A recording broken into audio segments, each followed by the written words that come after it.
What's up, guys, and welcome back to Your Friend in a Head. As always, I am so grateful for you to be joining me here. Now, if you love the podcast, if you want to hear more, make sure you hit subscribe so you are the first to know when a new episode drops. Now, I'm yet to establish whether we're going to do the everyday. You guys need to let me know. But last time it was every day for 100 days. Can we do that?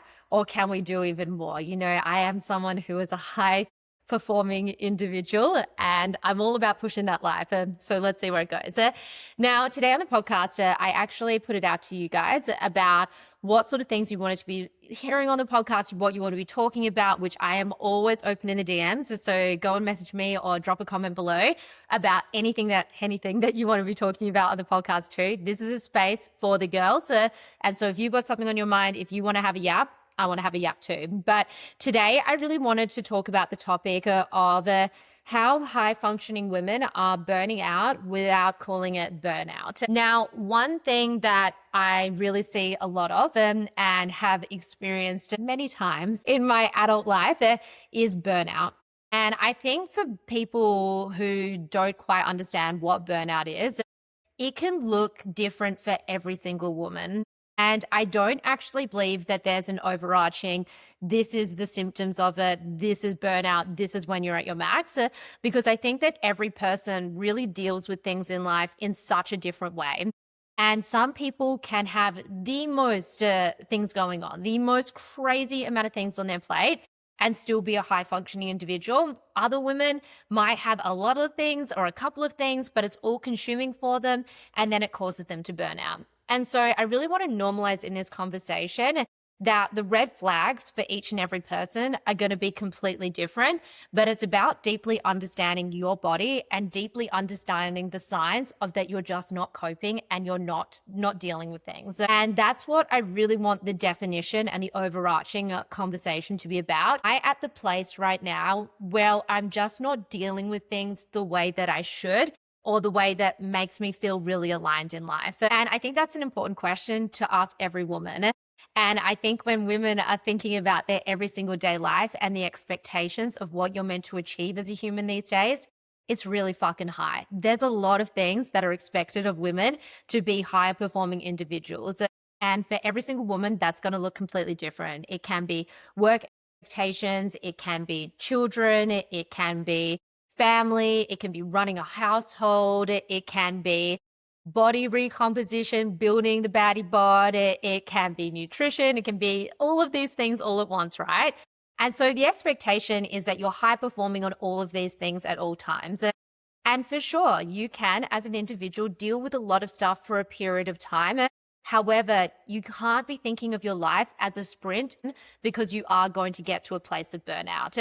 Now, the signs for burnout for women and for many women can look like exhaustion. So really, really feeling physically fatigued. It can be feeling that everything just feels really fucking hard. And it can be emotional. So it can be mindset piece as well, where, you know, you're not dealing with things all that well. And you might be snappy at other people, or you feel overly anxious, or you feel overly just unclear, foggy, just not in a place of clarity. And I guess for a lot of women as well, it can kind of be physical as well as the mental side too. Now, for me in the past, 100%, when I get to my burnout phase, I just feel physically exhausted and I feel overly anxious. So I feel so anxious. And I would definitely say as an adult, I have a way better grasp on my emotions. However, when I'm at my like burnout, burnt toast moment, I am so tired. Like I just need a nap throughout the day. Caffeine doesn't hit. I mentally don't feel clear and good. I don't feel like showing up and doing what I need to be doing. And I just don't feel at home with self.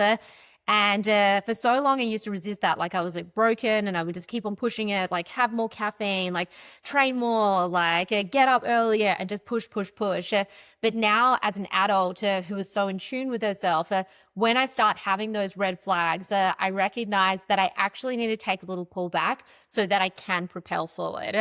And so what I really want to normalize for any woman listening to this conversation is that pulling back isn't a bad thing. Pushing 24/7, gunning, going hard at it, For sure. Like, absolutely. You're going to have stints where you need to do that. Like, we need to normalize that you're going to have stints that are going to be hard and you have to push through certain barriers to get there. But if you're showing the signs of complete burnout, full max, tapped out, you need to recognize that taking a micro pullback can mean that you can actually propel forward. And for me, micro pullbacks don't mean that I just tap out and say, nope, I'm just not going to exercise. I'm not going to worry about my nutrition. I'm not going to go to work. I'm not going to create anymore. I'm not going to do anything. Like, no, that's not what we do when we're like at our max. We adapt the circumstances. So we're still moving the needle forward, but we have better boundaries. And like simple little things for me, like that make the biggest difference. And I've been in a pullback for somewhat like maybe 2 weeks now. We're probably coming up to 2 weeks because I really fucking needed it.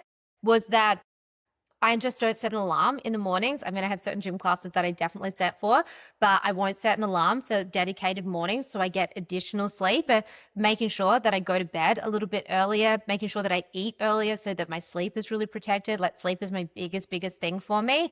Stricter on my boundaries. So in terms of social events or going out and like expending energy with other people, making sure work is more structured in terms of like when I'm allocating time or when I'm doing certain tasks so it doesn't feel all overwhelming. Little micro tasks. Even my training intensity, I still go and train. I still am consistent with my training. The movement is slower. It's less heavy work. I still love my boxing. That's still my like big and wanting. Like I'm not going to be slowing down on that. But I just don't push myself, and I don't really just go hard, and expect my body to perform. I pull back so that I can do an absolute propel forward. And what you'll do is you'll feel like your batteries are starting to recharge again. And one of the things, right, we can't pour from an empty cup. Like as a human, you can't keep on pouring from an empty cup. You need to recharge those batteries back up.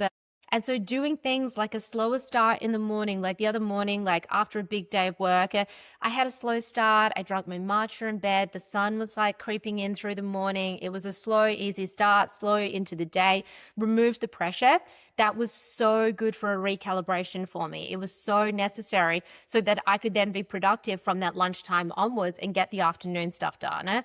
And, you know, I'm in a position of privilege. I'm never going to diminish that for a second, that I am able to do that. And, you know, I am a firm believer also when I talk about these things. And whenever I get hate about it, when I get people coming at me saying, well, you're so lucky, or like, you're so privileged, or like you've like, I'm just lucky that you've got those things. I'm like, no, I chose. I made decisions. I've made sacrifices to get to this place. Every person has choices as a grown-ass adult about what avenue they go down or continue to go down.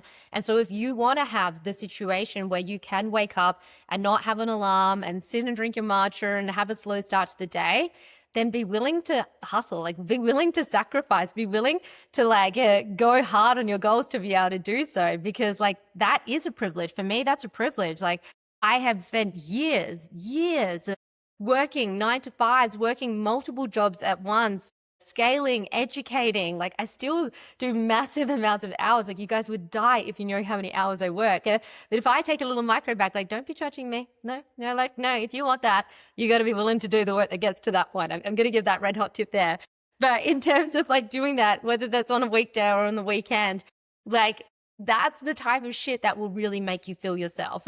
And so you might say to yourself, you know, and I encourage this when I have clients that I'm working with, and I work with clients for an extended period of time. Some of my clients, a lot of my clients have been working with me for a year, a couple of years, like since day one. I have clients since my day one. I've always been really big on wanting women to stay within the space and really love what I'm doing and be in that place.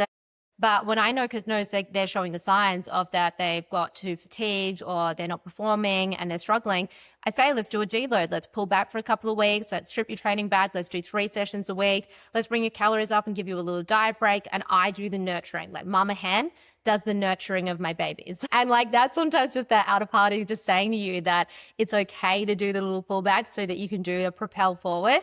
And when you normalize that, and I'm huge on educating this on my app as well, that when you recognize that, it means that you will actually get to your goals because it's the consistency. Yeah?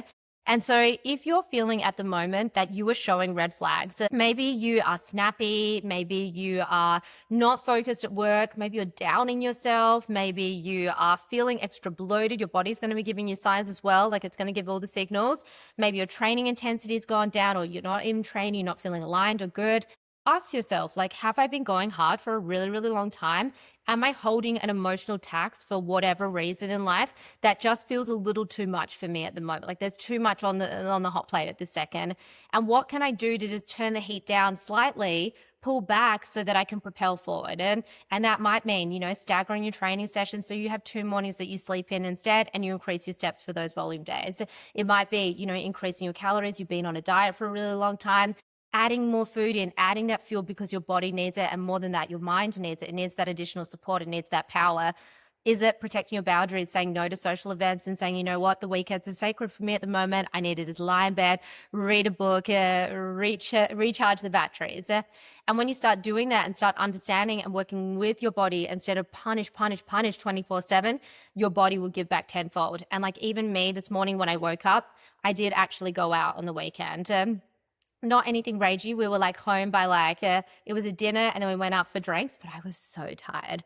I was like yawning. I was sitting at the table and I was like, oh my God, I'm so tired. Like I could tell I was so tired and I felt like death on Sunday because I don't drink anymore. Like I really don't drink much. And I probably had like maybe 5 drinks. And I just felt vile. I had to sleep all day. I felt shit. And this morning I woke up and I feel anxious because like I don't drink anymore. And I'm like, fuck, you party girl here at Henny is definitely gone. Like this is tragic. I'm getting old and I'm not good with bouncing back anymore. This is fucked. And I was feeling anxious. Like I was feeling really anxious this morning. And in my head, I felt that I've been putting off getting back into the podcast for such a long time as well. And I was like, nah, today's the day. You're going to do something to push you into your discomfort, snap out of that little anxious in a bitch moment. You've been doing your recharge of the batteries. Now actually put those recharge of the batteries into practice. That little hangover stint, it's done. We're closing the chapter. You've been recharging. You need to not be focusing on that. That's not a step back. We're only moving forward. And so, yeah, I decided to channel all of my energy and focusing on this today. And it feels so fucking good. God, it feels so good to be just like, focused, my words are back, the alignment is there, but it only happened because I took a little pull back with a micro extra pull back and now I'm pull forward. I push forward.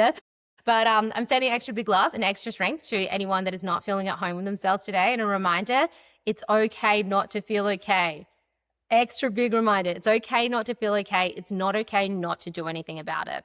And so what are you going to do right now that's going to recharge your batteries? And if you can't do a massive recharge at the moment because you are in a hustle season, and that's okay too, what are micro things that you can do? Have a little earlier night with your bed, put your phone off, tech time down. Like what can I be doing to pour into myself so that then I can pour into everything else and to the people that are around me too? Guys, it is a beautiful day to absolutely nurture and care for yourself and do something today that is going to make you feel like your highest, hottest, most fabulous version of self. Thank you for joining me on the podcast. As always, if you loved this episode, if you want to hear more, make sure you hit subscribe and I'll see you guys on the next episode. Go out, be kind to other people, even kind to yourself, and let's do this dance, honey. I'll see you guys later. Bye.